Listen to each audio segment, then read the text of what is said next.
Bertemu kembali bersama saya Francisca Purba dalam pembelajaran kimia kelas 11 tentang penentuan perubahan entalpi reaksi. Hari ini kita akan belajar bagaimana caranya menentukan perubahan entalpi dari suatu reaksi. Ada 4 cara yang dapat kita lakukan. Yang pertama itu adalah dengan cara kalorimeter. Apa itu cara kalorimeter? Sebelumnya kita lihat dulu. Ini adalah contoh dari bentuk kalorimeter. Ada 2 macam. Yang pertama adalah kalorimeter bom. Ini yang dirakit dengan lebih kompleks, sedangkan ini yang kedua adalah contoh dari kalorimeter sederhana yang dapat kita buat sendiri sebenarnya dengan menggunakan wadah styrofoam yang diberi batang pengaduk dan termometer, dan di dalamnya itu berlangsunglah reaksi.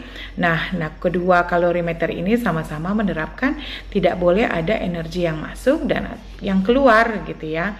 Jadi tidak ada kalori yang masuk dan yang keluar. Nah, tahukah kamu bahwa perubahan entalpi dapat ditentukan melalui percobaan dengan mengukur perubahan kalor selama reaksi itu berlangsung?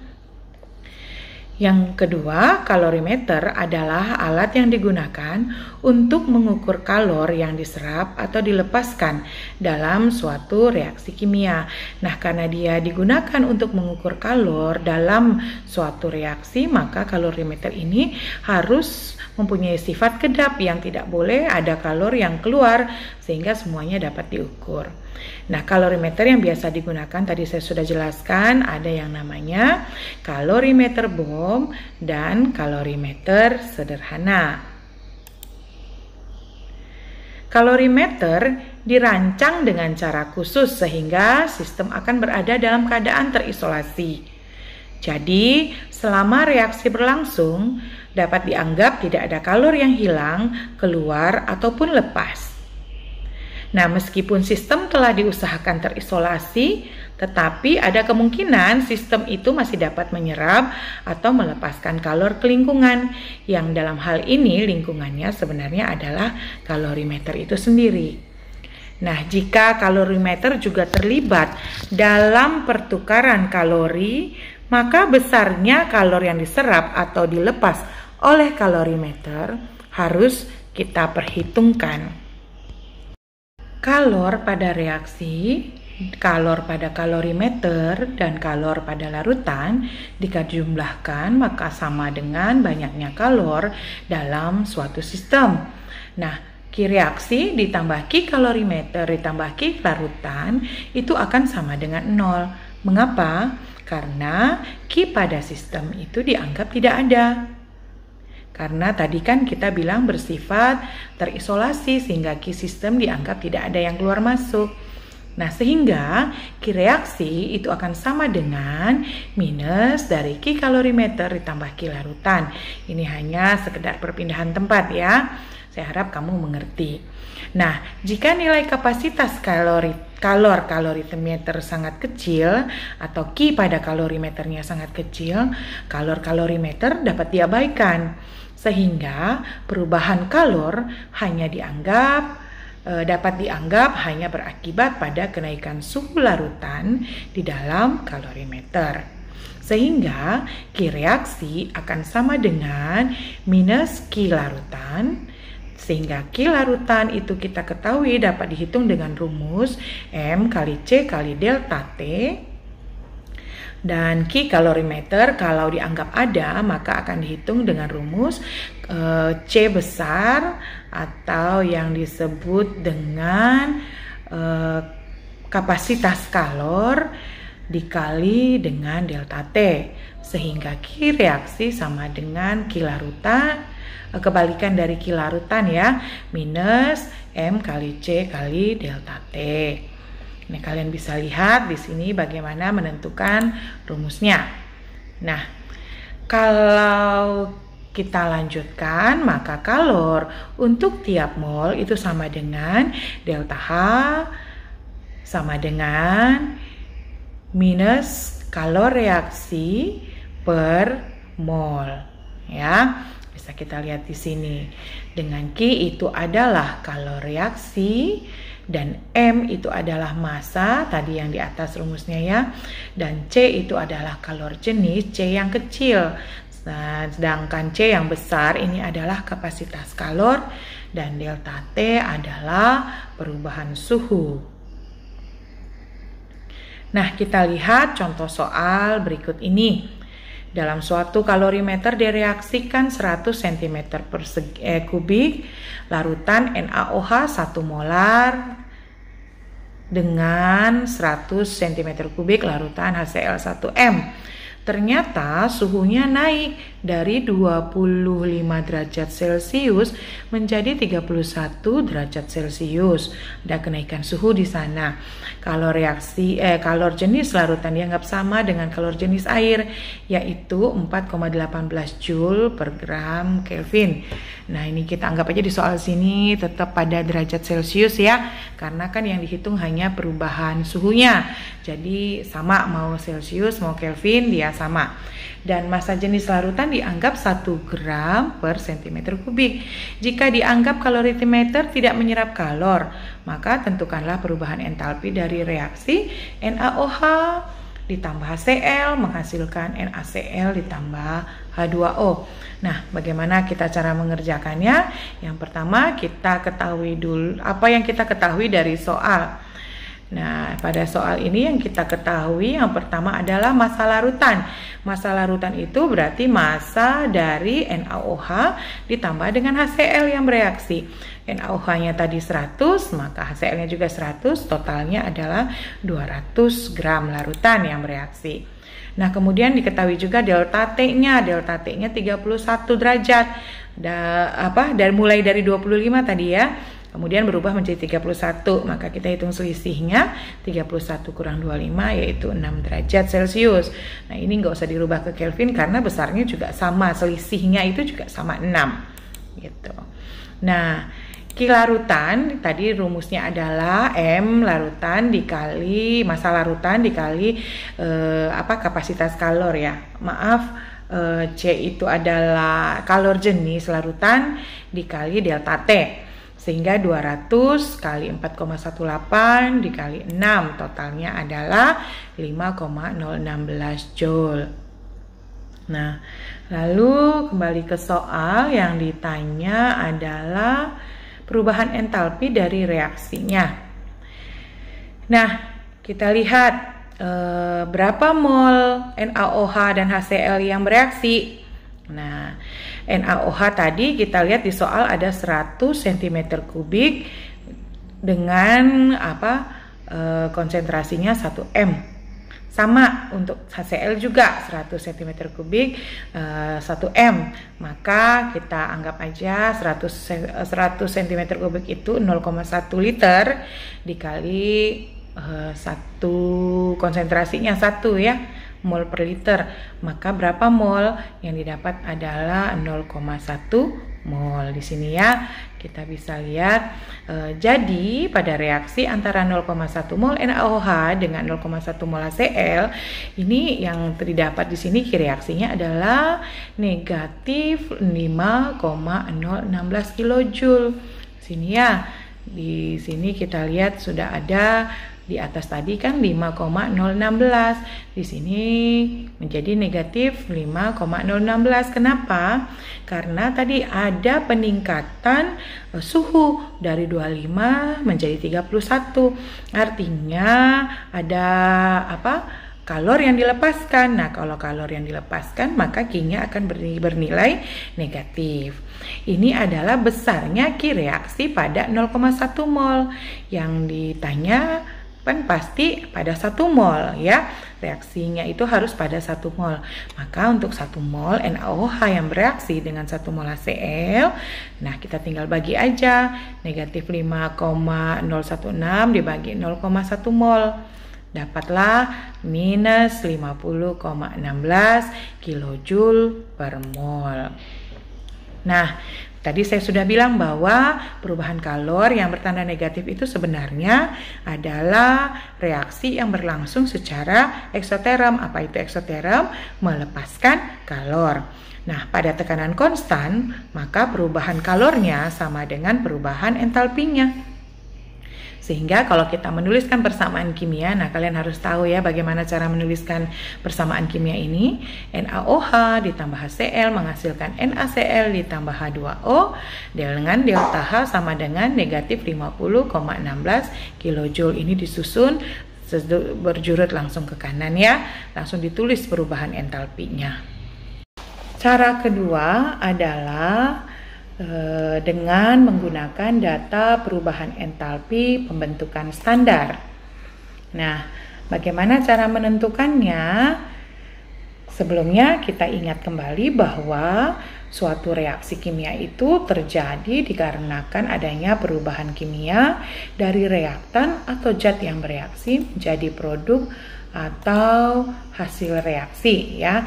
Ingat bahwa reaksi kimia itu terjadi dari perubahan reaktan menjadi produk.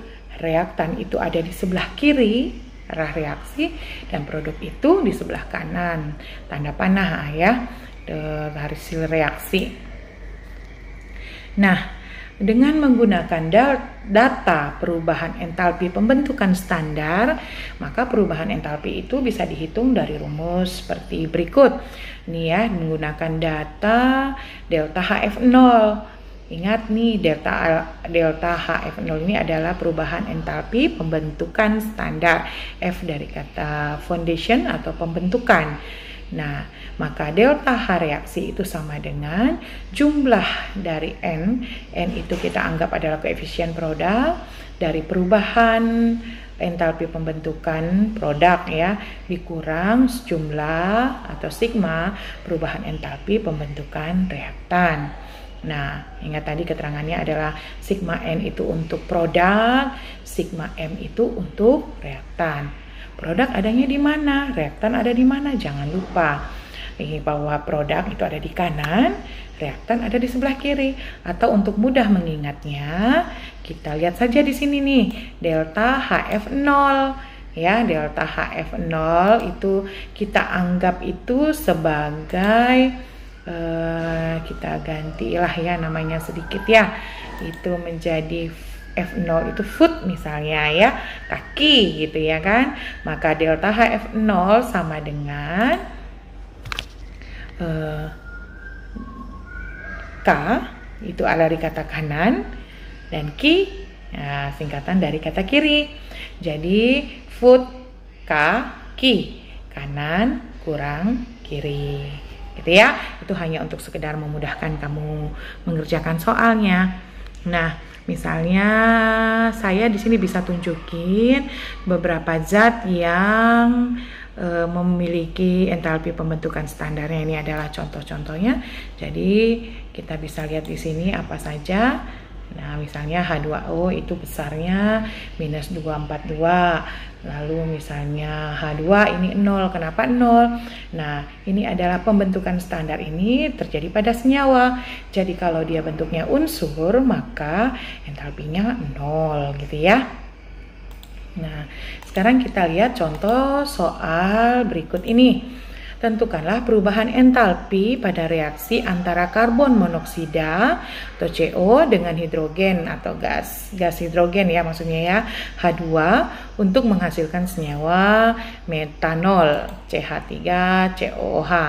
Nah, apa yang akan harus kita lakukan? Yang kita lakukan pertama kali adalah menuliskan persamaan reaksinya.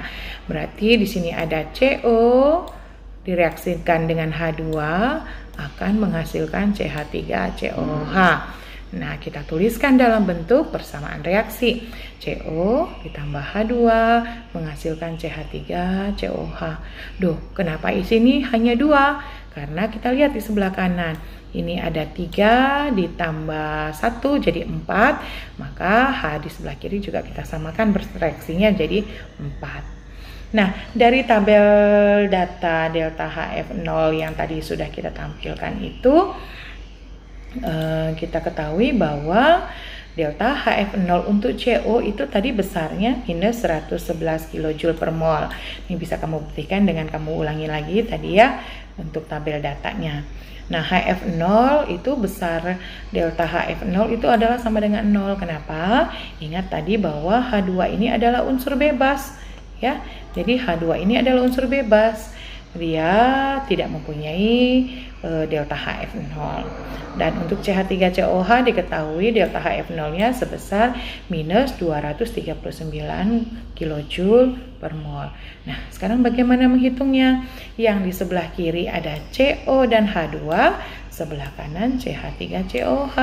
Maka kita tinggal lihat saja menggunakan rumus bagaimana menentukan delta HF0. Nah, ingat, produk dikurang reaktan, ya, produk dikurang reaktan. Nah, CH3COH, metanolnya dikurang karbon monoksida dan gas H2-nya. Maka minus 239 dikurang minus 111 ditambah 2, ini koefisiennya harus kita masukkan. H2 itu 0, 2 kali 0 tetap 0, maka minus 239 dikurang minus 111, totalnya adalah, maaf ini saya belum ganti, yang benar adalah minus 128 kJ gitu ya. Nah, ini jawabannya minus 128 kJ. Cara yang ketiga untuk menghitung perubahan entalpi pada reaksi adalah menggunakan hukum Hess, ya. Apa itu hukum Hess? Nah, penentuan perubahan entalpi pertama kali itu dikemukakan oleh seorang ahli kimia asal Rusia yang bernama G.H. Hess pada tahun 1840. Melalui serangkaian percobaan yang dilakukan oleh Hess, disimpulkan bahwa perubahan entalpi hanya bergantung pada keadaan awal dan keadaan akhir reaksi, tetapi tidak bergantung pada jalannya reaksi tersebut. Atau dapat disimpulkan bahwa jika suatu reaksi berlangsung melalui beberapa tahap reaksi, maka perubahan entalpi ditentukan dengan menjumlahkan perubahan entalpi yang terjadi pada setiap tahap. Setiap hari tugas si A adalah berangkat ke sekolah, gitu ya. Nah, si A berangkat dari rumah ke sekolah, apapun yang dikerjakannya itu yang diperhatikan adalah tujuannya si A setiap pagi datang ke sekolah. Nah, misalnya si A ini ternyata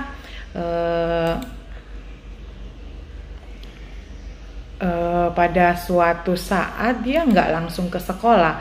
Si A ini ternyata kemudian harus menjemput kawannya dulu. Misalnya menjemput si B. Nah, menjemput si B. Setelah dia ke rumah si B, ternyata dia juga singgah dulu ke kantin sebentar untuk sarapan. Misalnya kantin ya. Nih. Kantin. Ini walaupun tulisannya ini indah banget ya. Nah, setelah dari kantin baru dia ke sekolah gitu. Nah, apapun yang dilakukan si A, mau singgah jemput B dulu, mau ke warung untuk sarapan dulu, kemudian baru sekolah, yang diperhatikan adalah dari reaksi awal atau awal reaksi ini ya, dan akhirnya ini hanya cukup bergantung pada itu. Keadaan awal dan keadaan akhir. Masalah mau berapa langkah yang dilakukan untuk mencapai keadaan akhir ini itu nggak masalah. Tidak tergantung pada jalannya reaksi. Ingat ya, di sini tertulis tidak tergantung pada jalannya reaksi. Nah, bagaimana kalau dia beberapa tahap? Nah, kalau beberapa tahap, maka perubahan entalpi ditentukan dengan menjumlahkan perubahan entalpi yang terjadi pada setiap tahap. Gitu ya. Nih yang terjadi.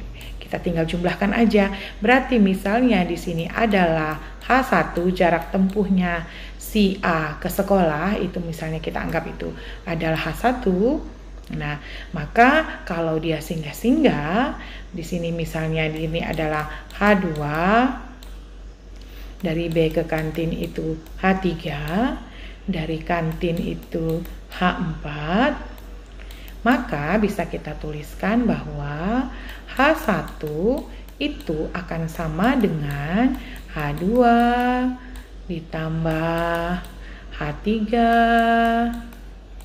ditambah H4, begitu ya. Nah, bahwa H1 itu akan sama dengan H2, sama dengan H3, sama dengan maksud saya H1 itu adalah jumlah dari H2 tambah H3 tambah H4 gitu. Nah, reaksi misalnya nih ada reaksi antara karbon grafit dengan oksigen membentuk karbon dioksida.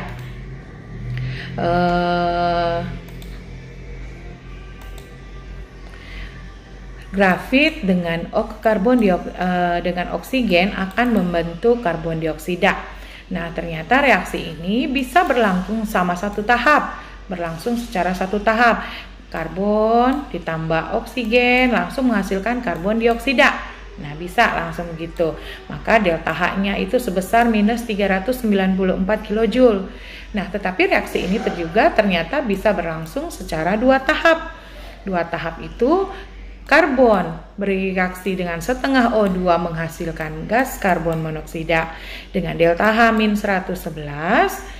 Kemudian bereaksi lagi karbon monoksidanya dengan setengah gas oksigen akan menghasilkan karbon dioksida dengan delta H sebesar min 283. Nah, kalau kita jumlahkan, kalau menurut Henry Hess, jika kedua reaksi di atas dan perubahan entalpinya kita jumlahkan, ternyata reaksi dan perubahan entalpi yang dihasilkan akan sama dengan reaksi pada satu tahap.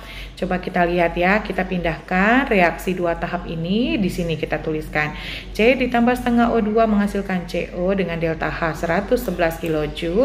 Di tahap kedua juga begitu, CO tambah setengah O2 menghasilkan CO2 dengan delta H minus 283. Maka hasilnya ini kita coret ya, CO sebelah kiri kita coret dengan CO sebelah kanan. Lalu sudah semua ya, maka yang tersisa adalah C, kita tuliskan di sini. Setengah O2 dengan setengah O2 itu adalah satu buah O2, dan yang tersisa lagi adalah CO2, kita tuliskan di sini.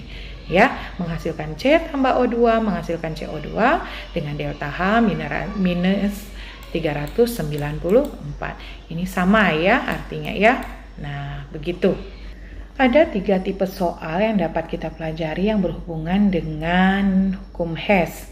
Yang pertama itu adalah diagram siklus, ya, berdasarkan diagram siklus. Nah, kita lihat contoh diagram siklus berikut. Kita lihat gambarnya ya, ada arah vektor sepertinya gitu ya. Nah, yang ditanya adalah hubungan yang benar ditunjukkan oleh persamaan yang mana? Karena yang dicari adalah delta H4, di sini diketahui kebetulan delta H4, maka kita lihat delta H4 itu adanya di mana? Mulai dari S sampai ke Q, gitu ya. Nah, bagaimana cara mengerjakannya? Untuk soal yang berhubungan dengan diagram siklus energi, sebenarnya kalian cukup memperhatikan arah tanda panahnya saja. Nah, karena untuk delta H yang searah jarum jam itu sama dengan delta H yang berlawanan jarum jam. Kalau misalnya kita lihat soal ini tadi, saya kasih contoh misalnya ini untuk delta H1 aja. Itu dari P sampai ke Q. Nah, maka P sampai ke Q itu bisa juga melewati cara R, S, baru sampai ke Q.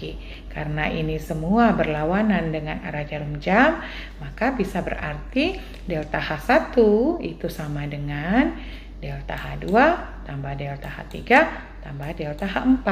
Nah, begitu ya. Tapi karena yang di soal diketahui semua delta H4, maka delta H4 sama dengan, kita lihat yang searah jarum jam itu hanya delta H1 yang ke arah kanan ya, ke arah kanan. Delta H1. Maka delta H1 bernilai positif, sedangkan yang lainnya bernilai negatif karena berlawanan. Kurang delta H2 dikurang delta H3. Jadi delta H4 sama dengan delta H1 kurang delta H2 dikurang delta H3. Maka jawaban tadi yang benar adalah jawaban yang D. Nah, cara yang kedua adalah berdasarkan diagram tingkat energi. bisa kita perhatikan diagram tingkat energi seperti ini ya. Ini juga sudah ada contoh diagram tingkat energi. Ini gambarnya kita bisa perhatikan. Nah, sekarang entalpi pembentukan standar gas SO3 adalah, nih yang ditanya adalah berapa entalpi pembentukan standar gas SO3. Kita lihat SO3 itu dibentuk oleh apa? Oleh S ditambah O2. Nah, S tambah O2 akan menghasilkan 2SO2. Nah, S2SO2 ini juga akan bereaksi dengan O2 dari udara sehingga terbentuklah 2SO3. Jadi melalui 2 buah tahap, ya. Nah, bagaimana cara kita menyelesaikannya? Cukup untuk kita perhatikan, ini juga satu yang harus kita perhatikan bahwa di sini ada 2SO3 di gambarnya.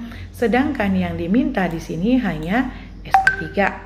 Nah, di sini ada 2 mol SO3, di sini hanya 1 mol SO3. Maka pada pengerjaannya kita harus memperhatikannya dengan baik.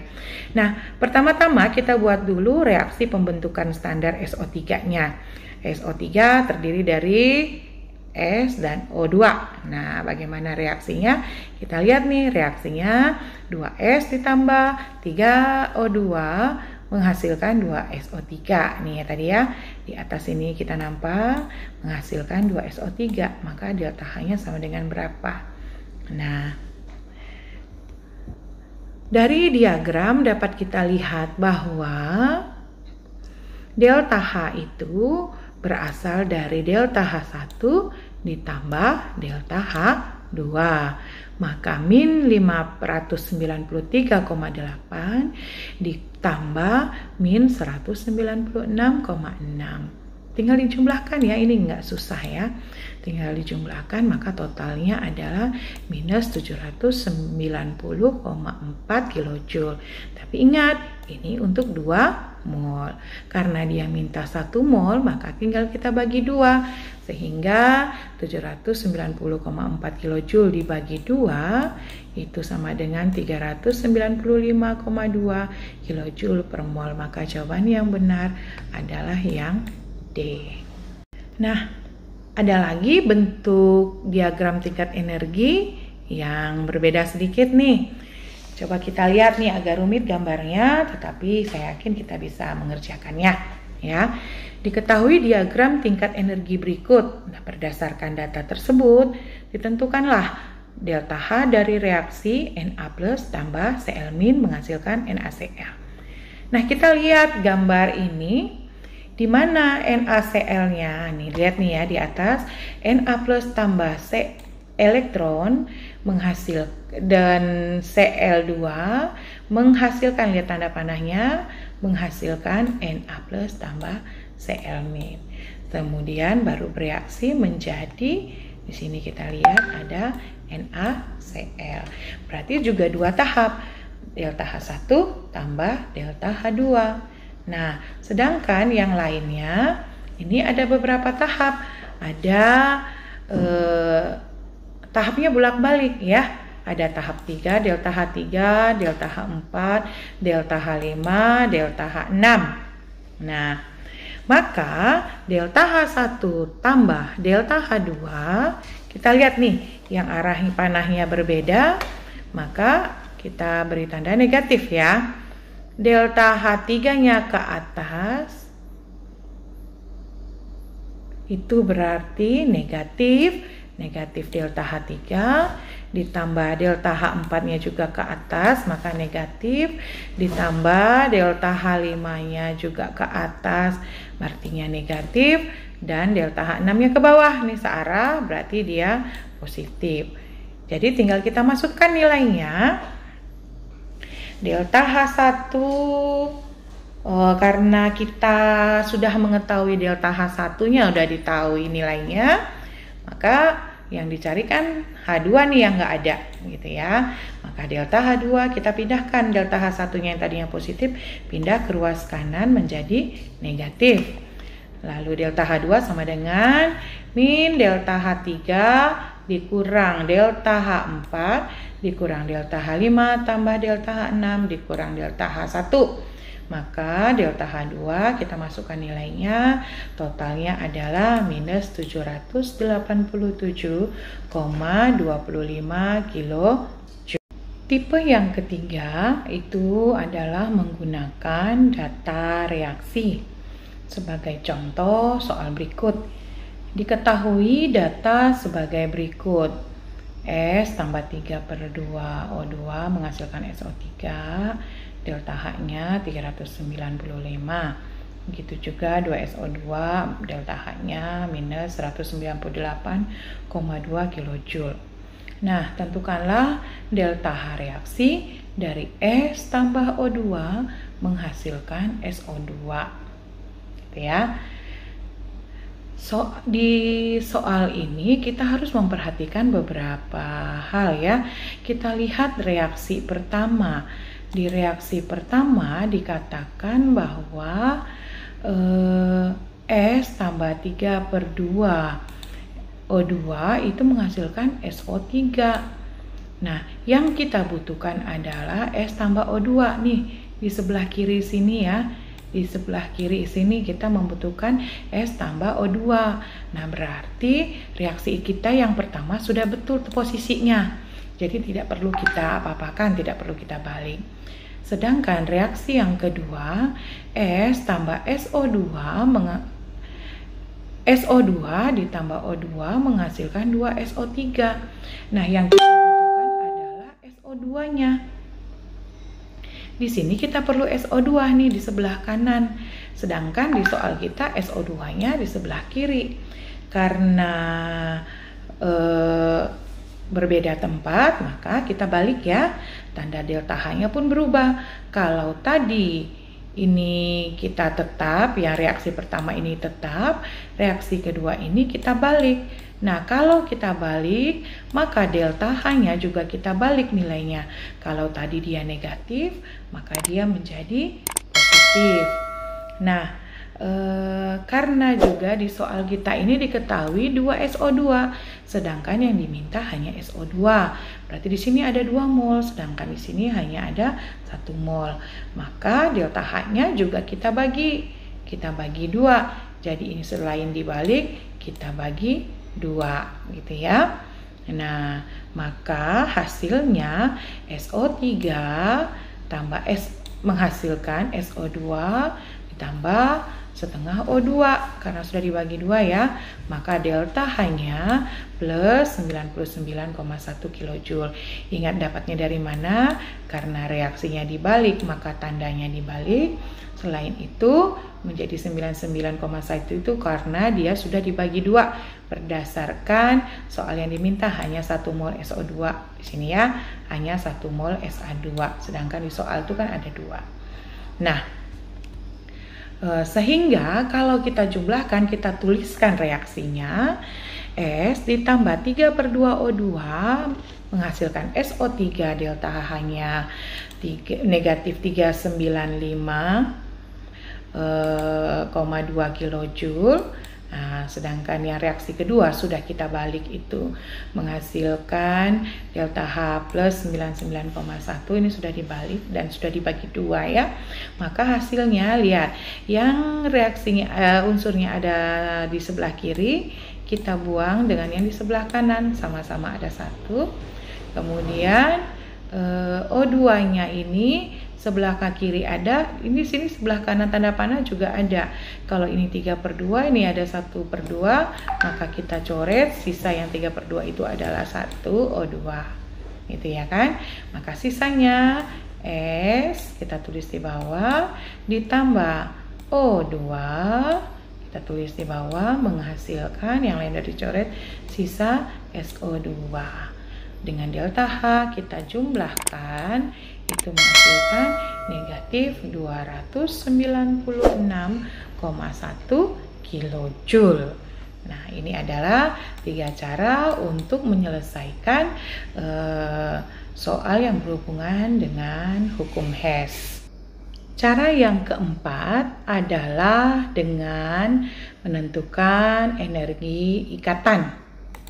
Nah, reaksi kimia yang terjadi biasanya berlangsung 2 tahap, yaitu yang pertama adanya pemutusan ikatan pada pereaksi, dan yang kedua adanya pembentukan ikatan pada produk.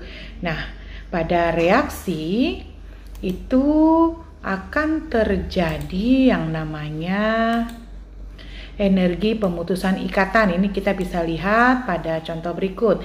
Pada reaksi zat AB direaksikan dengan CD menghasilkan reaksi AC dan senyawa BD. Nah, pada AB dan CD ini terjadi pemutusan ikatan A, B, C, D gitu ya. Dan pada reaksi produknya di sini dia akan terbentuk ikatan yang baru sehingga A akan mengikat C dan B mengikat D. Nah, energi pemutusan ikatan itu sama dengan jumlah dari semua energi ikatan yang terputus.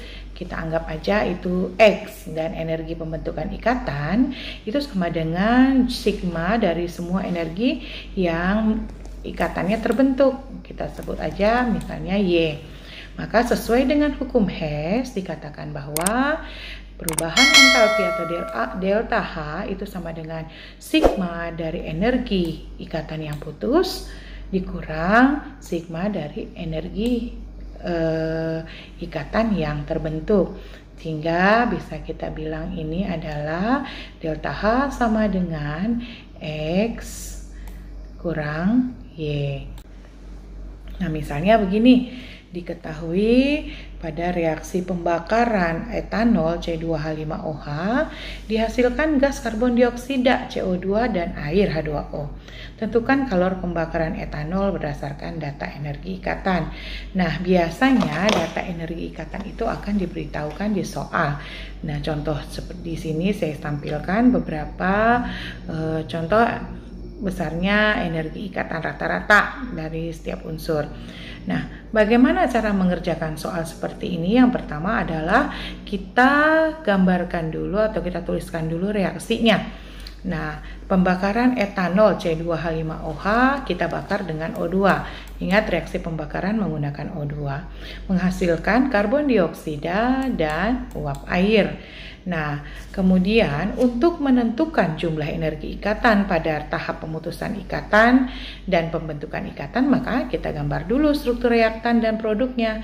Ingat waktu kita di awal pelajaran ya, kita menggambarkan struktur dari karbon ya, unsur karbon. Nah, bagaimana cara menggambarkannya? Seperti ini. C2H5OH kita gambarkan ada 2 buah C dan ada 5 H yang menempel pada C, 1, 2, 3, 4, 5, dan ada juga OH, O dan H gitu ya. Ini kamu harus kreatif dan pandai untuk menggambar, untuk membuka ikatan ini ya. Kemudian di sini ada O2, 3 buah O2. O2 itu biasa berikatan rangkap 2. Dan kemudian ada CO2. CO2, C-nya 1, O-nya 2. Kenapa di sini ikatan rangkap 2? Karena C itu kan punya tangan 4 dan yang terikat di sini hanya O2 buah, berarti masing-masing O akan membentuk ikatan rangkap 2. Nah, kemudian 3H2O, ada H2 dengan O1 buah O gitu ya. Nah, artinya kita lihat di sebelah kiri ikatan apa yang terputus ya. Ada 5 buah ikatan C dengan H di sini ya. Saya kasih tanda 1, 2, 3, 4, 5. Kalian bisa perhatikan sendiri. Ada 5 ikatan CH. Maka 5 dikali 4, 1, 4 ini dapatnya dari mana? Ini dari tabel. Atau biasa nanti akan diketahui di soal. Kemudian ada 1 buah ikatan C dengan C di sini ya, ada C dengan C. Ini kita gambarkan, kita tuliskan di sini. Ada 1 C dengan O. Ini misalnya ini 1 C dengan O. Kemudian ada 1 O dengan H, ini O dengan H di sebelah kiri, dan ada 3 buah ikatan O dengan O di sini. Ya, sedangkan yang di sebelah kanan atau pada tahap pembentukan ikatan terdapat 2 buah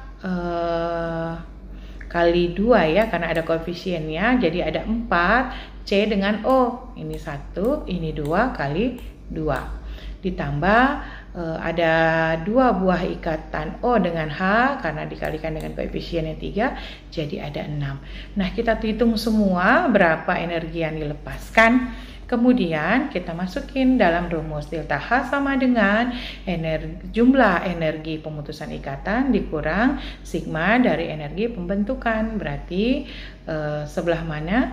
Sebelah kiri dikurang sebelah kanan. Tulis semua nilainya dikurang yang sebelah kanan. Nah, hasilnya adalah delta H sama dengan 918 kJ. Nah, jadi harga kalori pembakaran dari etanol yang kita peroleh itu adalah negatif 918 kJ. Ingat bahwa tanda negatif ini menunjukkan ada energi yang keluar atau disebut juga eksoterm ya. Nah, saya rasa sampai di sini dulu pertemuan kita hari ini. Terima kasih karena kamu telah belajar bersama teman kimia. Mudah-mudahan pembelajaran hari ini sangat menyenangkan buat kamu dan dapat kamu mengerti dengan mudah. Sampai ketemu lagi pada pertemuan